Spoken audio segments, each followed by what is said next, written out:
अछूत कौन है, डॉक्टर बाबा साहब भीमराव अंबेडकर की जो किताब है उसको समझना बहुत जरूरी है। जैसे एक नशा लेने वाले व्यक्ति को ऐसा लगने लगता है कि नशा लेना ही जो है वो जीवन का श्रेष्ठ कर्म है, तो क्या हम उसको स्वीकार कर लेते हैं? वो वाली आवाज सामने लेके आते हैं तो हमारे जो समाज का जो चरित्र होता है वो उस आवाज को सुनना नहीं चाहता, वो उसका प्रतिकार करता है। अपनी पत्रकारिता के थ्रू उनको जो उनकी मूलभूत सुविधाएं हैं उन तक कैसे पहुंचाएं कि हाँ ये भी चीजें होती हैं, ये आपके ह्यूमन राइट्स हैं, बेसिक राइट्स हैं। और जो धर्म का जो सिद्धांत होता है, जो धर्म की परिभाषा होती है, उसके ठीक विपरीत होता है।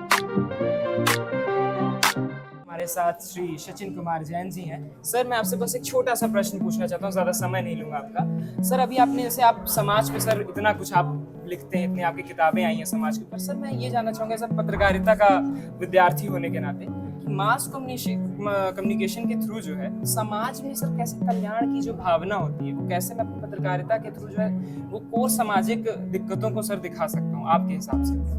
देखिए, सबसे पहली बात जो होती है वो हमारा अपना सपना होता है कि हम किस तरीके का समाज चाहते हैं। वो जो सपना होता है उससे ही हम फिर अपनी भूमिका को तय करते हैं। तो सबसे पहली बात जो है वो इसी तरीके से शायद निर्धारित करने की एक ज़रूरत होती है। दूसरी बात जो ये आती है कि जब हम समाज की बेहतरी की या समाज के कल्याण की बात करते हैं तो समाज जो है वो कोई एक रूप या एक चरित्र की संरचना नहीं है। उसमें अलग अलग समुदाय हैं, उनकी अलग अलग तरीके की परिस्थितियां हैं, उनकी अलग अलग पहचान है। ये बहुत ज़रूरी होता है कि पहले हम उस विविधता को बहुत बेहतर ढंग से समझें। आमतौर पर जो एक रेखीय नज़रिया होता है वो शायद समाज के बारे में हमको अपनी भूमिका को निभाने के लिए बहुत सही योजना बनाने में मदद नहीं करता है। समाज की जो विविधता है उसको जान करके हम उनकी एस्पिरेशंस क्या हैं, वो क्या चाहते हैं और वो अपना जीवन किस तरीके से बदलना चाहते हैं, उस बदलाव में हम किस तरीके से उनके सहयोगी हो सकते हैं। मुझे लगता है कि एज डेवलपमेंट कम्युनिकेटर या डेवलपमेंट जर्नलिस्ट मैं ये तय नहीं करूँगा कि लोगों का जीवन कैसा होना चाहिए, उन्हें क्या खाना चाहिए, उन्हें क्या पहनना चाहिए, उन्हें क्या काम करना चाहिए। ये निर्धारित करना और ये तय करने का अधिकार जो है वो वास्तव में लोगों का खुद का होता है। और इसी पूरी प्रोसेस में हमको ये देखना होता है कि हम कैसे इस विविधता का सम्मान करते हुए उन लक्ष्यों को हासिल करने में हम उनकी मदद कर सकते हैं। दूसरी बात जो इसमें बहुत ज़रूरी बात हो जाती है वो ये होती है कि इस समाज का एक बड़ा जो हमारे यहाँ का जो चरित्र रहता है वो पूरी दुनिया में एक तरीके से ये रहता है कि कुछ आवाज़ें जो है वो बहुत प्रभावशाली रहती हैं और कुछ आवाज़ें जो है वो बिल्कुल प्रभाव से हीन होती हैं और उनमें एक तरीके से कोई ध्वनि नहीं होती। उन आवाज़ों को ध्वनि देने का काम हम कैसे कर सकते हैं? जो वंचित हैं, जिनकी आवाज़ नहीं सुनी जाती है, उनकी आवाज़ को किस तरीके से हम ध्वनि दे सकते हैं और उसको सामने प्रस्तुत कर सकते हैं। और वो बात थोड़ी सी हमको तय करने की होती है क्योंकि उसके अपने जोखिम होते हैं। क्योंकि जब आप वो वाली आवाज़ सामने लेके आते हैं तो हमारे जो समाज का जो चरित्र होता है वो उस आवाज़ को सुनना नहीं चाहता, वो उसका प्रतिकार करता है। वो एक ऐसी स्थिति होती है, वो एक ऐसा बिंदु होता है जहाँ पर हमको अपने साहस का परिचय देने की जरूरत पड़ती है कि हम लोगों के साथ खड़े रहें, हम उस मार्जिनलाइज्ड वॉइस को किस तरीके से सपोर्ट करें।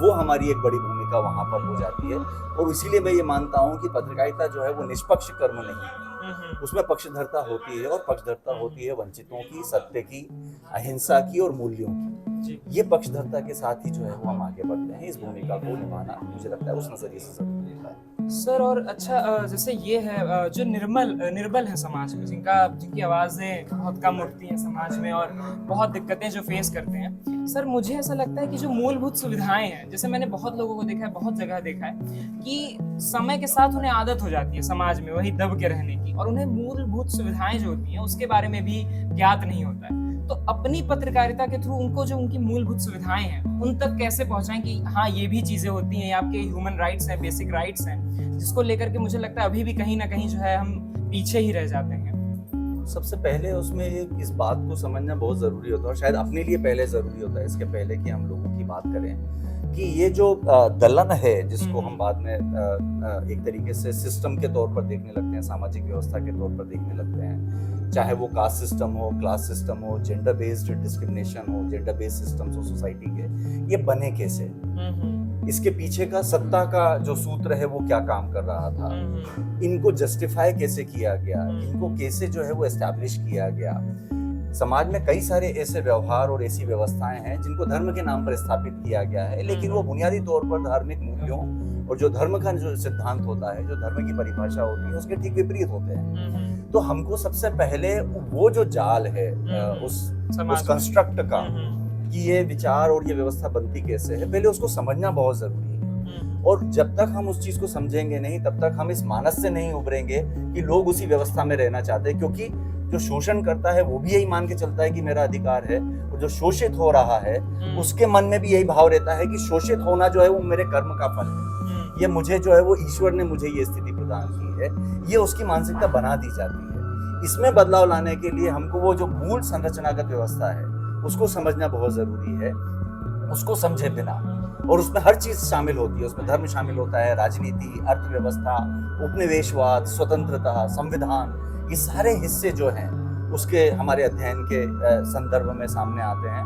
और जब तक हम इन नजरियों से उस व्यवस्था को नहीं समझेंगे कि कैसे जो है, जैसे एक नशा लेने वाले व्यक्ति को ऐसा लगने लगता है कि नशा लेना ही जो है वो जीवन का श्रेष्ठ कर्म, तो क्या हम उसको स्वीकार कर लेते हैं? हम उसको स्वीकार नहीं करते, क्योंकि हम ये देख पा रहे हैं कि इस नशे ने जो है वो उसको इस मानसिकता में ढकेला है, और वो इस परिस्थिति में जीने के लिए उसी को सुखकारी मानता है, इसी को अपनी नियति मानता है, इसी को सबसे अच्छा विकल्प मानता है। लेकिन वास्तविकता ये है कि उसको एक किस्म से उसकी लत में या उसके प्रभाव में डाला गया है। ये जो चीजें हैं हमको देखने और समझने की जरूरत है। इसलिए जब हम पत्रकारिता के नजरिए से बात करते हैं, तो पत्रकारिता एक ऐसा विषय है जिसमें समाज, राजनीति और अर्थनीति, इन तीनों को बहुत गहराई से समझना बहुत जरूरी है, क्योंकि इन तीनों से ही समाज के मुद्दे कंस्ट्रक्ट होते हैं। उसको हमको जानना और उसको एड्रेस करना चाहिए। सर, अंतिम में बस हमारे जो देख रहे हैं, जो भी कार्यक्रम देखेंगे ये, उनके लिए बस समाज को समझने के लिए बेसिक कोई एक किताब अगर आप सजेस्ट करना चाहें, बस एक वर्ड में वो किताब का अगर आप नाम बता सके, कोई एक किताब जिससे मुझे ऐसा लगता है कि सबसे पहले जो एक संदर्भ आया था कि भारत के संविधान को जरूर पढ़ना चाहिए। दूसरी बात जो मुझे लगता है कि वो ये है कि अछूत कौन है, डॉक्टर बाबा साहब भीमराव अंबेडकर की जो किताब है उसको समझना बहुत जरूरी है। महात्मा गांधी की जो हिंद स्वराज है और मेरे सपनों का भारत, उसको समझना बहुत जरूरी है। और जब हम आधुनिक संदर्भ में, आधुनिक परिस्थितियों में आते हैं, तो मुझे लगता है कि अमर्त्य सेन और प्रोफेसर जॉन रीस का जो काम है भारतीय समाज की व्यवस्थाओं को समझने के नजरिए से, जिसमें हम एंटाइटलमेंट्स की भी बात करते हैं लेकिन सामाजिक संरचनाओं की भी बात करते हैं, तो उनको पढ़ना बहुत उपयोगी एक नज़रिए से मुझे लगता है कि वो हो सकता है। और उनसे हमको कई अलग अलग तरीके की समझ और नज़रिए जो है वो हमको प्राप्त होते हैं। भारत के संविधान को अगर समझना हो, उसकी व्याख्या को समझना हो, तो राष्ट्र की आधारशिला के नाम से या corner stone of a nation करके जो ग्रेनविल ऑस्टिन की जो किताब है, जो उन्होंने भारत के संविधान का जो अध्ययन किया, वो अपने आप में एक बहुत अच्छा संसाधन है।